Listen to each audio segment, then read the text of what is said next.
Ici commence l'Auvergne, ici finit la France. Avec Guillaume sur Logos FM.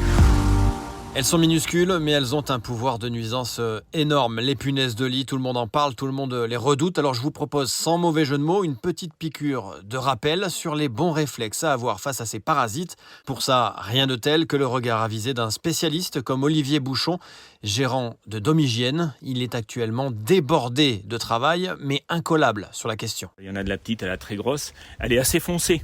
Et si on envoie sur le matelas, dès qu'on va essayer de l'écraser, parce que c'est le réflexe des gens qui sont touchés, elle va éclater et du sang noir va sortir en fait. C'est ce qu'elle est en train de digérer. Elle va très vite. C'est pas un insecte qui vole, c'est qu'un insecte rampant.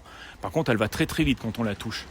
Alors ouvrez l'œil, car certains signes ne trompent pas. Principalement, une fois que l'infestation est installée, on les trouve sommier matelas. C'est le premier endroit où il faut vraiment regarder. Et après, elles vont s'écarter petit à petit. Et on va en retrouver partout. Vous voyez, dans le logement tout à l'heure, il y en avait après les murs, au niveau de la tête de lit. Ça s'écarte de partout.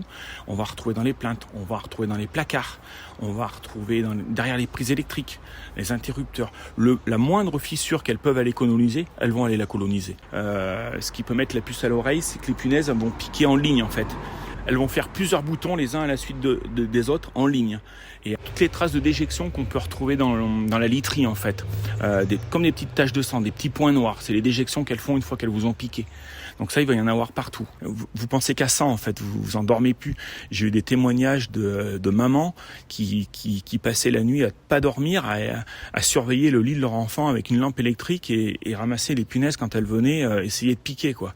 Donc ça agit sur le sommeil, ça agit sur le psychologique, c'est terrible en fait. Quand on est confronté à une infestation de punaises de lit, c'est horrible à vivre.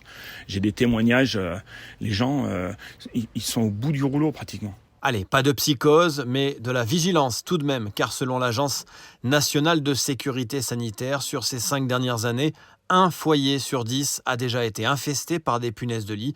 Si c'est le cas, si vous avez le moindre doute, n'hésitez pas à appeler au plus vite un professionnel. D'ici là, belle journée à tous sur Logos FM.